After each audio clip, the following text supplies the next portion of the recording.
오늘 본문의 말씀은 사무엘상 16장 말씀입니다. 이 성경을 쭉 읽다 보면 처음으로 다윗이라는 인물, 이 다윗이라는 이름이 처음으로 등장하는 본문의 말씀이 오늘 사무엘상 16장의 말씀입니다. 오늘 이 말씀을 통해서 우리가 어떻게 살아가야 하는지에 대해서 깨닫고자 합니다. 우리 옆 사람과 함께 인사하겠습니다. 하나님이 중심이 되어 살아갑시다.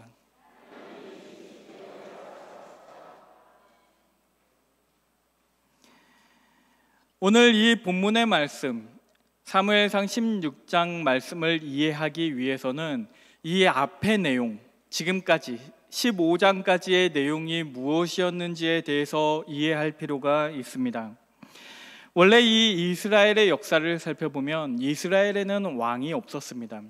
왜냐하면 그 이스라엘은 하나님께서 다스리시는 신정국가였기 때문에 그 왕이 다스리는 왕정국가와는 거리를 멀리하고 있었어요. 그래서 이 구약 성경을 보면 이 왕이 생기기 이전에는 사사들이 그 이스라엘을 통치하거나 아니면 선지자가 하나님의 부르심을 받아서 하나님의 말씀을 이스라엘 백성들에게 전하여 그렇게 그들의 국가가 어떻게 나아가야 하는지 그 방향을 정하고는 했습니다.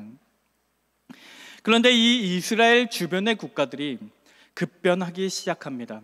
그 주변 국가의 나라 정세들이 변하기 시작해요. 이 주변의 국가들이 하나하나씩 왕정국가로서 그 중앙 집권 체제를 마련하기 시작을 했고, 그러면서 그 강력한 힘을 가지고 그 힘을 바탕으로 해서 나라를 확장해 나가기 시작합니다. 그러니까 그 이스라엘 백성들도 이 주변의 나라들이 왕정국가로서의 모습을 갖추어가고 있으니까 아마도 굉장히 조급했던 것 같아요. 그래서 그들도 하나님에게 우리도 왕을 주십시오라고 요청하기 시작합니다. 그들이 왕을 요구했던 것들 한 이유는 그들도 그 주변의 국가들처럼 강력한 국가가 되었으면 하는 그런 소망이 있었기 때문입니다. 물론 하나님께서는 그들의 마음을 꿰뚫어 보셨어요. 그들이 하나님을 의지하는 것이 아니라 사람을 의지하고 있었기 때문에 그래서 왕을 요구하는 것이라는 것을 알고 있었습니다. 그런데 그럼에도 불구하고 하나님께서 그 백성들의 요구를 들어주세요. 그래서 사울이라는 한 사람을 세우셔서 그에게 기름을 붓고 그를 이스라엘의 왕으로 삼으셨습니다. 그런데 문제는 이 사울이 왕이 된 이후부터 이 사람이 좀 변한 다음에 하나님의 말씀을 잘 듣지 않기 시작합니다. 하나님의 말씀에 순종을 하지 않아요. 그래서 하나님께서 사울을 버리시기로 결심하시고 새로운 왕을 세우시면서 오늘 사무엘상 16장의 말씀이 시작이 됩니다. 이 16장의 이 말씀의 내용을 보면 하나님께서 선지자이신 이 사무엘에게 말씀하시기를 내가 이제 사울을 버리고 새로운 왕을 세울 것이니까 네가 베들레헴으로 가서 이새의 아들 중에 하나에게 기름을 부으라고 그렇게 말씀을 하십니다. 그런데 사울이 하나님의 그 말씀을 듣고 나니까 그 엄청난 두려움이 생겨요. 그래서 그곳에 가는 것을 거부를 합니다. 하나님, 지금 이미 사울이 왕이 돼서 있는데 그가 지금 모든 권력을 쥐고 있는데 내가 새로운 왕을 가서 세우면 사울이 저를 가만히 두겠습니까? 나뿐만 아니라 새로 세운 그 왕까지도 사울이 가만히 놔두겠습니까? 그러니까 하나님께서 말씀하시기를 그러면 네가 그 베들레헴에 가서 내가 왕을 세우기 위해서 베들레헴에 왔다라고 말하지 말고 내가 그냥 하나님께 제사를 지내기 위해서 그래서 베들레헴에 왔다고 그렇게 얘기를 하라고 합니다. 그래서 사무엘이 그 말씀대로 왕을 세우기 위해서가 아니라 그냥 제사를 지내는 척을 하고 그러고 베들레헴으로 가게 됩니다. 그런데 이 베들레헴에 가서 보니까 그 베들레헴에 있는 장로들이 나와서 사무엘을 맞이하는데 이 장로들도 벌벌 떨고 있어요. 그냥 사무엘하고 똑같습니다. 이 사울이 이 앞장을 보면 이 하나님께서 사울을 버리시고 새로운 왕을 세우실 것이라는 그 내용이 나오니까 이 베들레헴에 있던 장로들도 그 소식을 아마 들었을 거예요. 그러니까 사무엘이 그 베들레헴에 온 것이 달갑지만은 않았을 겁니다. 새로운 왕을 그 베들레헴에서 세우게 되면 그 베들레헴에 어떤 악영향을 미치게 될까 봐, 그래서 이 장로들이 벌벌 떨면서 사무엘에게 물어봐요. 평강을 위하여 오셨나이까? 그러니까 아무 문제 없겠죠. 그냥 별일 없이 오신 겁니까? 아니면 무슨 문제가 있습니까? 라고 물어봐요. 그러자 사무엘이 대답하기를 내가 평강을 위하여 왔노라라고, 그러니까 두려워하지 말라고 그렇게 얘기를 하고, 내가 제사를 지낼 거니까 그 2세의 가족들을 불러달라고 그렇게 이야기를 합니다. 그리고 이 제사를 지내기 위해서 깨끗하게 씻고, 제사를 지낼 때는 깨끗하게 씻고 정결하게 나아가야만 했으니까 그렇게 정결해진 그 2세의 아들들을 한 명씩 한 명씩 살펴보기 시작합니다. 아마 다윗을 제외하고 그 위로 형이 한 7명이 있었던 것 같아요. 그리고 그 중에 한 사람, 엘리압이라는 사람이 그 사무엘의 눈에 띕니다. 이 엘리압의 용모가 뛰어나고 그 키도 아주 컸던 것 같아요. 그 풍채가 너무 뛰어나니까, 그래서 사무엘이 마음속으로 생각할 때 이 사람이구나. 이 사람이야말로 하나님께서 세우실, 하나님께서 왕으로 기름 부으실 사람이구나, 그렇게 속으로 생각을 합니다. 그런데 하나님께서 엘리압을 선택하지 않으십니다. 그리고 하셨던 말씀이 우리가 오늘 본문 말씀으로 읽었던 사무엘상 16장 7절의 말씀입니다. 우리 이 말씀 함께 읽어보도록 하겠습니다. 여호와께서 사무엘에게 이르시되 그의 용모와 키를 보지 말라. 내가 이미 그를 버렸노라. 내가 보는 것은 사람과 같지 아니하니 사람은 외모를 보거니와 나 여호와는 중심을 보느니라 하시더라. 아멘.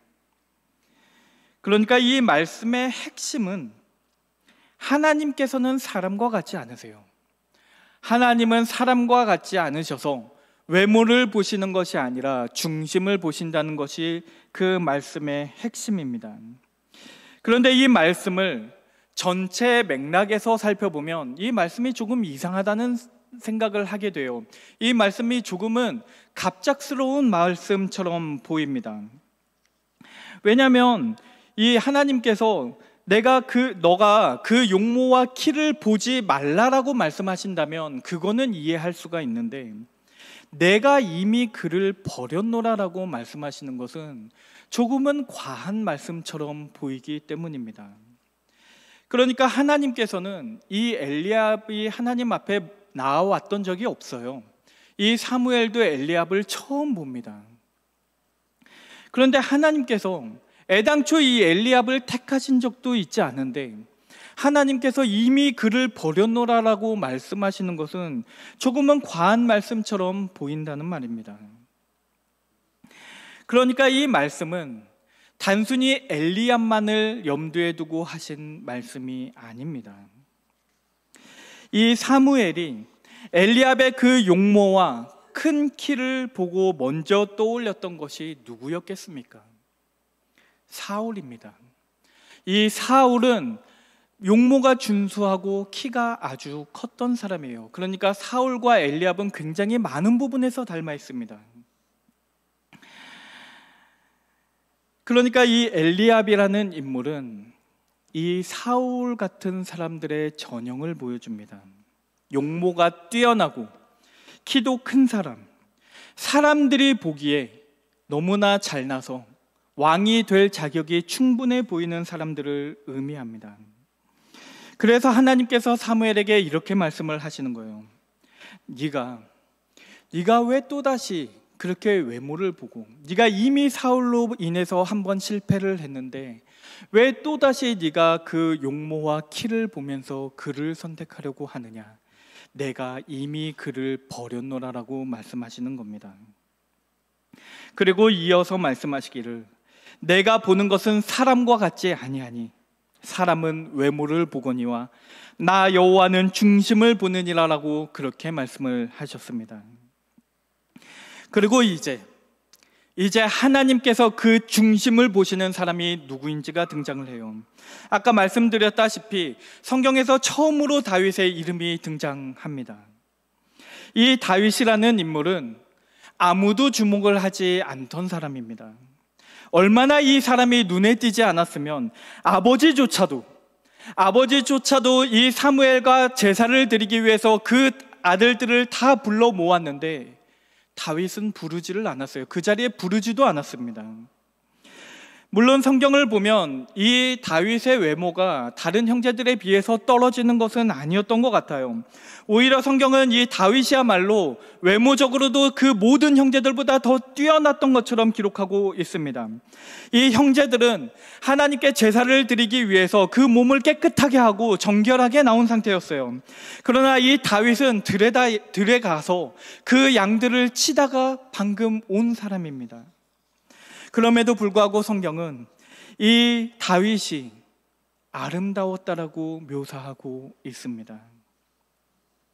그럼에도 불구하고 분명히 그 다윗이 아름다웠던 사람이었음에는 불구하지만 그것은 분명하지만 오늘 말씀에 보면 이 다윗을 막내라고 기록하고 있는데 이 막내라는 단어는 다른 말로 하면 가장 작은 자라는 말로도 번역이 가능합니다. 그러니까 이 다윗의 모습이 아름다웠던 건 사실이지만 그의 체구 자체는 좀 작았던 것 같아요. 분명한 것은 그의 존재감이 부족했다는 것입니다. 그래서 사람들은 다윗의 가치를 알아주지 않아요. 아버지도 그의 가치를 알아주지 않았는데 누가 그의 가치를 알아볼 수 있었겠습니까? 그런데 하나님께서 그의 가치를 알아보십니다. 왜냐하면 하나님께서 보셨던 것은 다윗의 외모가 아니라 그 겉으로 드러나는 것이 아니라 그 중심을 보셨기 때문입니다. 그래서 결국 하나님께서는 다윗에게 기름을 부으시고 다윗이 하나님의 영에 크게 감동되었다라고 이야기가 되면서 그렇게 이 단락이 끝나게 됩니다. 오늘 이 본문 말씀에서 가장 중요한 것은 사람은 외모를 보거니와 나 여호와는 중심을 보느니라는 이 말씀일 것입니다. 이 말씀을 우리가 두 부분으로 나누어서 생각해 볼 수 있을 거예요. 그러니까 사람은 외모를 봅니다. 사람은 외모를 봐요. 그런데 하나님은 중심을 보십니다. 먼저 사람은 겉모습, 겉으로 드러나는 그 외모를 봅니다. 본문에서 사람으로 번역된 히브리어 단어는 아담이라는 단어입니다. 여러분들이 창세기에서 읽어볼 수 있는 그 아담하고 히브리어상으로는 스펠링이 같아요.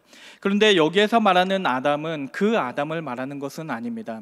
이 아담이라는 단어가 어떤 특정한 개인을 가리킬 때는 창세기에 나오는 아담을 가리키지만 보편적인 사람들, 우리가 인간이라고 부르거나 사람이라고 부를 때 그 보편적인 인간을 성경에서는 아담이라고 부릅니다. 그런데 이 아담에는 단순히 인간이라는 보편적인 인간이라는 의미 외에도 더 암시되고 있는 의미들이 있는데 이 아담이라는 단어는 유한한 피조물이라는 의미를 가지고 있습니다. 하나님께서 창조하신 사람이에요. 그러니까 우리는 유한하고 우리는 피조물이라는 그 한계를 넘어설 수가 없다는 의미를 가지고 있습니다. 그래서 영어 성경에서는 이 단어를 좀 더 이 원어의 의미에 가깝게 번역을 했어요. 이 본문을 people이라고 번역하거나 아니면 man으로 번역을 한 것이 아니라 mortals라고 번역을 하고 있습니다. 이 단어는 결국 죽어 없어질 수밖에 없는, 반드시 죽을 수밖에 없는 그런 유한한 존재를 가리키고 있는 단어입니다. 다시 말하면 이 말씀을 보면 이 사람은 외모를 본다라는 이 말은 우리는 다 없어질, 언젠가는 다 죽어 없어질 유한한 존재임에도 불구하고, 그런데도 불구하고 찰나에 불과한, 언젠가는 다 사라지고 언젠가는 변하게 될 그 외모를 바라보고 있다는 말입니다. 사람은 늘 눈에 현혹됩니다. 눈에 보이는 것에 현혹되는 것이 사람입니다. 아마도 처음부터 그랬던 것 같아요. 사람은 처음에 그 순간부터 늘 눈에 보이는 그것들에 현혹되어 왔습니다. 아담과 하와가 그랬던 것처럼 그 눈에 보이는 것, 그 먹음직도 하고 보암직도 하고 지혜롭게 할 만큼 탐스럽게 보였던 그 선악과에 현혹되어서 그들은 죄를 저지르게 됩니다. 그리고 그것이 인간의 한계입니다. 우리는 이 세상에, 이 눈에 보이는 세상을 넘어서 보지 못합니다. 마치 나방이나 날벌레들이 눈에 보이는 그 빛만 바라보면서 본능적으로 날아가는 것과 다를 것이 없습니다. 우리는 주변에 무엇이 있는지도 인지하지 못한 채 죽을지도 모르고 그 불로 날아가는 그 불나방을 미련하다고 조롱하지만 사실상 우리도 그 불나방과 날벌레들과 크게 다를 것이 없다는 말입니다. 그런데 하나님은 우리와 같지 않으셔서, 하나님은 사람과 같지 아니하여서 사람의 중심을 보신다고 말씀하셨습니다. 그렇다면 하나님께서 우리를 중심을 본다고 하신다면 그 중심이라는 단어가 무엇을 의미하는 걸까요? 여기에서 중심이라고 번역된 단어는 리바브라는 단어입니다. 리바브라는 단어는 성경의 여러 부분에서 쓰여졌어요. 예를 들면 신명기 6장 5절의 말씀에 리바브라는 단어가 나옵니다. 너는 마음을 다하고 뜻을 다하고 힘을 다하여 내 하나님 여호와를 사랑하라. 여기에서 내 마음을 다하고, 너의 마음을 다하라고 할 때 이 마음이 리바브라는 단어입니다.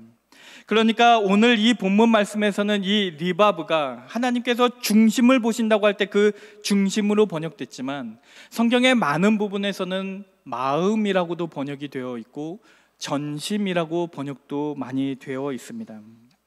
이 리바브라는 단어를 연구를 해보면 이 단어는 단순히 우리의 생각을 이야기하는 것이 아니라, 우리의 생각일 뿐만 아니라 우리의 감정과 의지와 우리의 총체적인 모든 것을 가리키는 말입니다.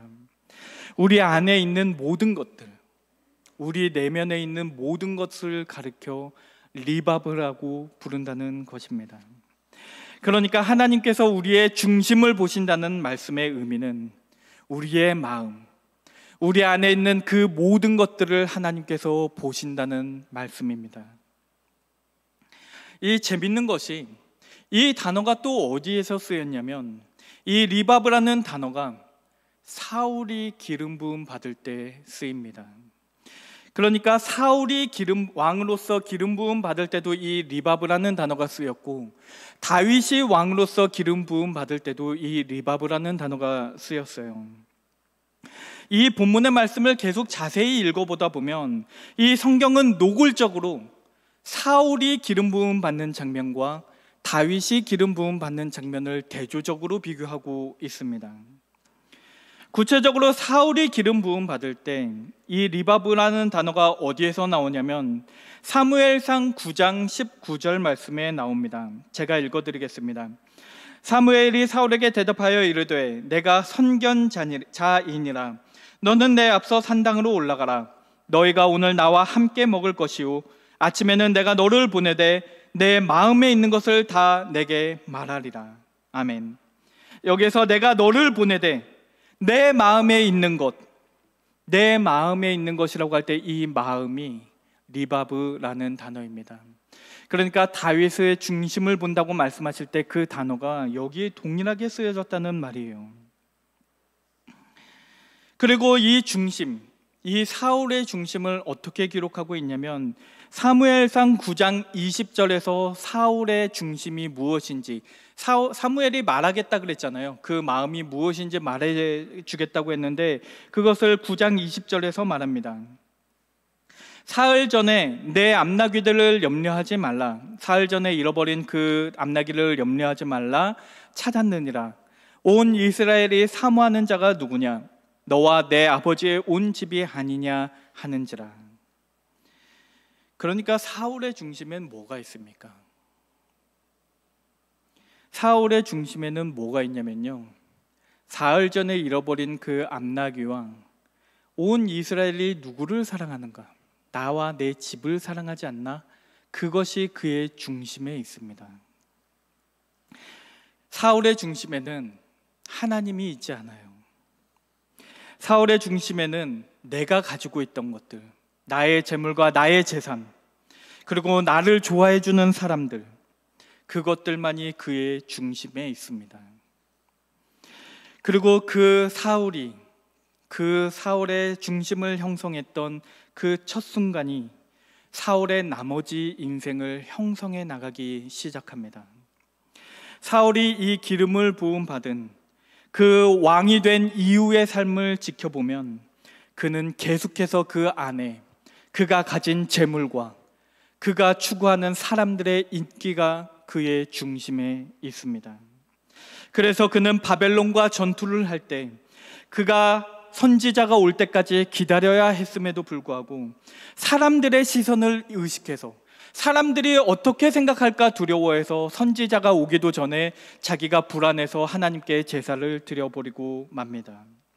아말렉과 전투를 할 때는 하나님께서 아말렉의 모든 것을 진멸하고 그 무엇도 남기지 말라고 말씀하셨는데, 그가 하나님의 명령이 중심에 있기보다는 사람들의 의견과 사람들의 시선이 그 중심에 있었기 때문에 하나님, 사람들이 그 눈에 보이는 좋은 것들을 남겨놓았길래 저도 남겨놓았습니다라고 말하면서 그렇게 변명을 합니다. 그러니까 사울의 중심은 그 사울이 어떻게 살아가는지를 모두 형성해 나간다는 말입니다.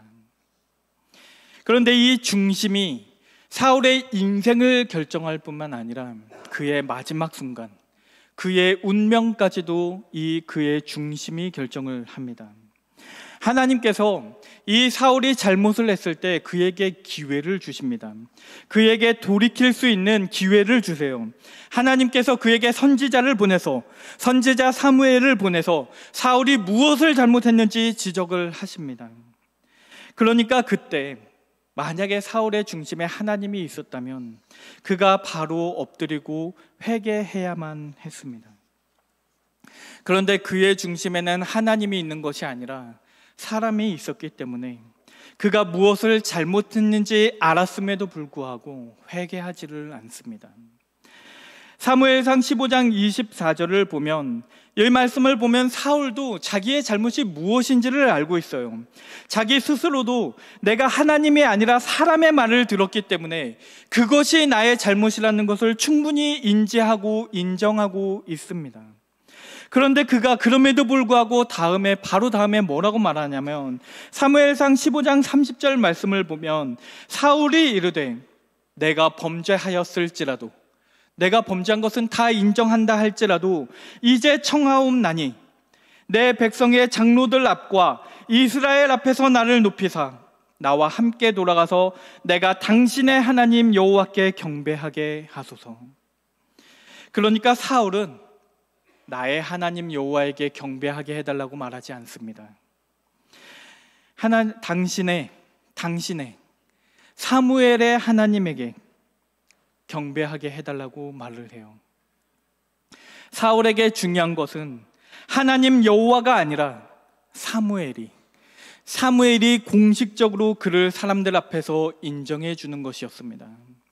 다시 말하면 그의 중심에는 장로들하고 그 이스라엘 사람들 앞에서 높임을 받는 것이, 그것이 그의 중심이었다는 말입니다.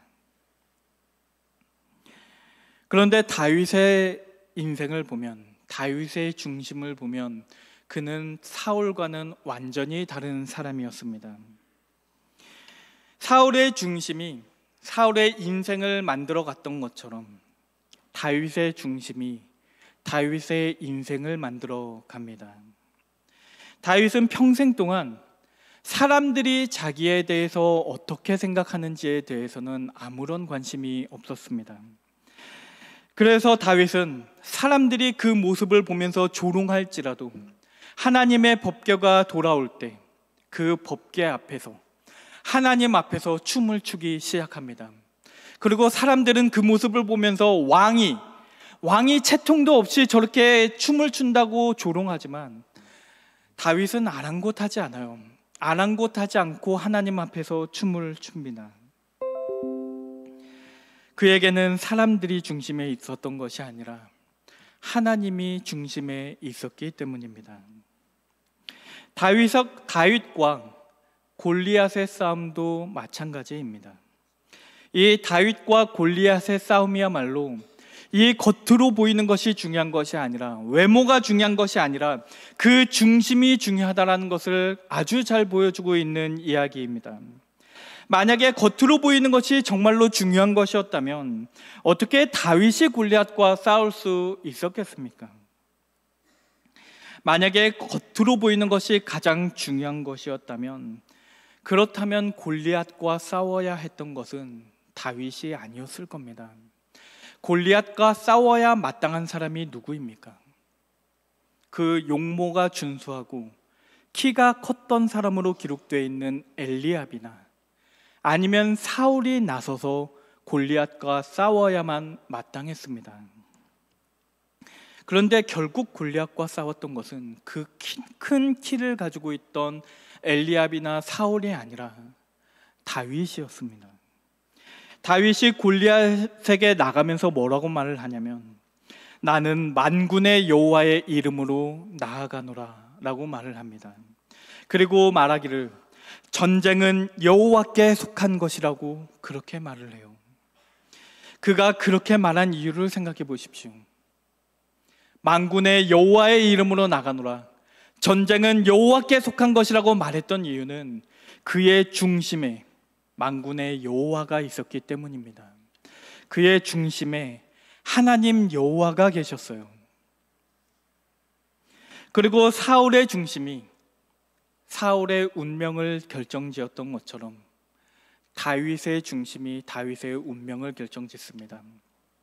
다윗도요, 사울처럼 실수를 합니다. 우리 인간 모두는 실수를 할 수밖에 없어요. 다윗도 그 밧세바와 간음을 하고 죄를 저지릅니다. 그리고 나단 선지자가, 하나님이 보낸 나단 선지자가 그 다윗에게 내가 잘못하였다고 그 죄를 지적하면서 꾸짖습니다. 그런데 이 부분이 하나님이 중심에 있는 사람과 사람이 중심에 있는 사람의 가장 결정적인 차이는 그들이 죄를 깨달았을 때 그 반응에 있습니다. 다윗은요, 바로 그 자리에서 엎드립니다. 사울하고 달라요. 사울은 자기의 죄를 합리화하고 변명하기에 급급합니다. 그런데 다윗은 그 중심에 하나님이 있기 때문에, 늘 하나님이 그 중심에 있기 때문에 그 죄가 무엇인지 들었을 때 그가 바로 깨달아요. 아, 내가 하나님 앞에 범죄하였구나. 그리고 그 자리에서 엎드리고 회개하기 시작합니다. 그래서 그가 그 죄에 대해서 돌이키고 그 죄에 대해서 가슴을 치며 애통합니다. 그래서 하나님께서 주시는 그 처벌을 겸허하게 받아들이고 그의 삶을 돌이키기 위해서, 다시 하나님에게 돌아가기 위해서 평생을 하나님께 헌신하며 살아갑니다. 결국 사울의 운명과 다윗의 운명을 가로지른 그 결정적인 차이는 그 중심에 있었습니다.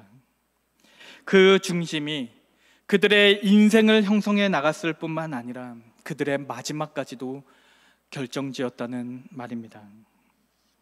그들은 닮은 점도 많은 사람들이었어요. 그들은 똑같이 하나님의 기름을 부은 자들이었고, 그들은 똑같이 하나님이 왕으로 세운 자였습니다.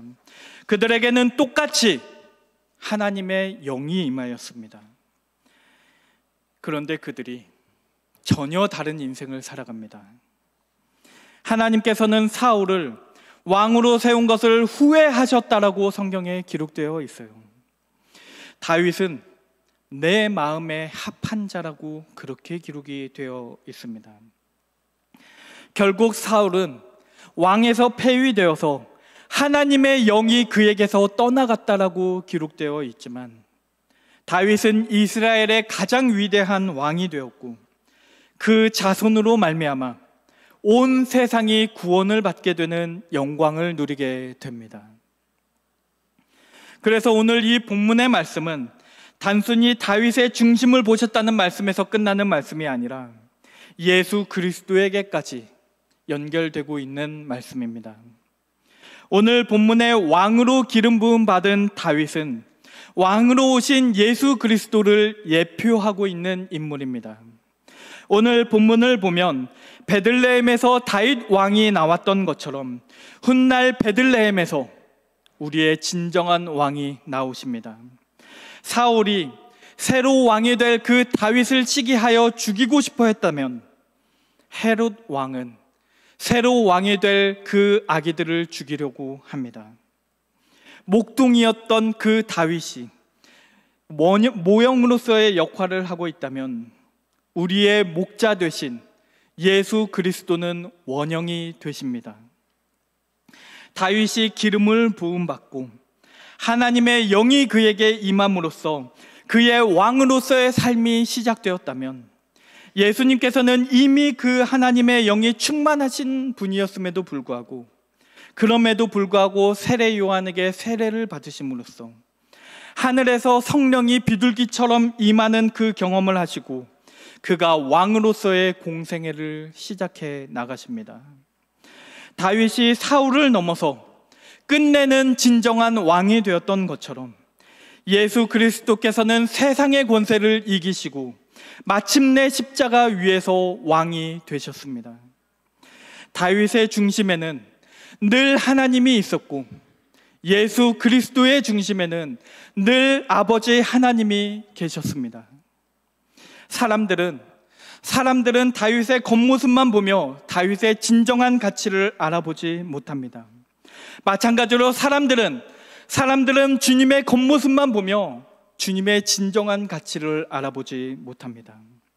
이사야서 53장 2절 말씀을 보면 예수님을 이렇게 묘사하고 있습니다. 그는 주 앞에서 자라나기를 연한 손 같고 마른 땅에서 나온 뿌리 같아서 고운 모양도 없고 풍채도 없은즉 우리가 보기에 흠모할 만한 아름다운 것이 없도다. 그러니까 주님에게는 우리가 겉으로 보기에는 아름다운 것이 아무것도 없었다는 말입니다. 그럼에도 불구하고 우리가 오늘날 주의 이름이 온 땅에 어찌 그리 아름다운지요라고 고백하는 이유는 그 예수 그리스도의 중심에 하나님 아버지의 뜻이 있었고 하나님 아버지의 영광이 있었기 때문입니다.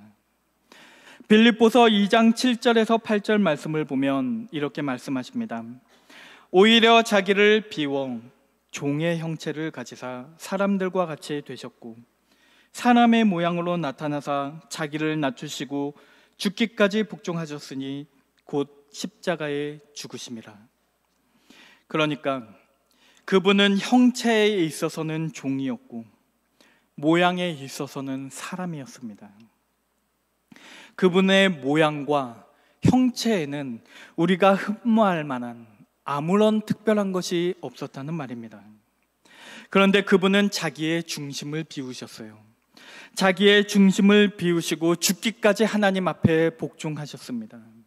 그리고 그 중심을 하나님 아버지의 뜻으로 가득 채우셨습니다. 그리고 성경은 이제 우리가 다윗처럼 그리고 예수님처럼 살아가라고 말씀하고 계십니다. 베드로전서 3장 3절에서 4절 말씀을 보면 너희의 단장은 머리를 꾸미고 금을 차고 아름다운 옷을 입는 외모로 하지 말고 오직 마음에 숨은 사람을 온유하고 안정한 심령에 썩지 아니할 것으로 하라. 이는 하나님 앞에서 값진 것이니라. 그리고 잠언 4장 23절 말씀에서는 모든 지킬 만한 것 중에 더욱 내 마음을 내 리바브를 지키라. 생명의 근원이 이에서 남이니라고 말씀하십니다. 우리가 살아가다 보면 우리가 물론 다른 사람의 시선을 신경 써야만 할 때가 있습니다. 다른 사람에게 피해를 주지 않기 위해서, 우리가 다른 사람을 배려하기 위해서는 다른 사람들이 어떻게 생각하는지에서 생각해 볼 필요가 있다는 말입니다. 그러나 오늘의 말씀은 우리가 사람의 시선에만 집착하다가 하나님을 잃어버리는 일이 없도록 하라는 말씀입니다. 오늘날 우리는 얼마나 자주 우리의 중심에서 하나님을 밀어내는지 모릅니다. 예를 들면 회사에서 회식을 하게 되면 신앙의 양심은, 내 중심은 술을 먹지 말라고 얘기를 하는데 사람들이 어떻게 생각할지 걱정이 돼서, 사람들과 어울리는데 꼭 필요한 것만 같아서 그 사람들의 평가가 나빠질까 봐 우리는 순간순간 우리 중심에 있는 하나님을 밀어내고는 합니다. 그런데 우리가 기억해야 할 것은 사울의 중심이 사울의 인생을 형성하였고 다윗의 중심이 다윗의 인생을 형성하였다면 우리의 중심이 우리의 인생을 형성해 나갈 것입니다. 우리의 중심이 어디에 있냐에 따라 우리의 인생이 결정되고 우리의 마지막이 결정될 것입니다. 우리의 중심이 하나님을 향해 있지 않으면 우리는 반드시 사람을 향해 마음을 돌릴 수밖에 없습니다. 그러니까 여러분 중심에 언젠가는 사라지게 될 것들을 두지 마시고 영원하신 하나님과 그 영광을 그 중심에 두시기를 바랍니다. 세상과 사람의 시선으로부터 여러분이 자유함을 얻지 않으면 하나님의 눈으로 세상을 바라볼 수 없게 되고 하나님의 눈으로 여러분 자신을 바라볼 수 없게 됩니다. 사람들은 여러분들의 가치를 알아보지 못할지도 모릅니다. 그러나 하나님께서 여러분들의 중심을 보시고 여러분들의 가치를 아시고 하나님의 영이 여러분과 함께 하셔서 여러분들을 하나님의 합당한 자들로 빚어 나가실 것입니다. 하나님께서 다윗에게 내 마음에 합한 자라고 말씀하셨던 것처럼 오늘 내 마음에 합한 자라고 여러분들의 중심을 보시고 하나님께서 인정하시는 그런 새하늘교회 성도님들이 되시기를 주의 이름으로 축원합니다. 우리 기도하겠습니다.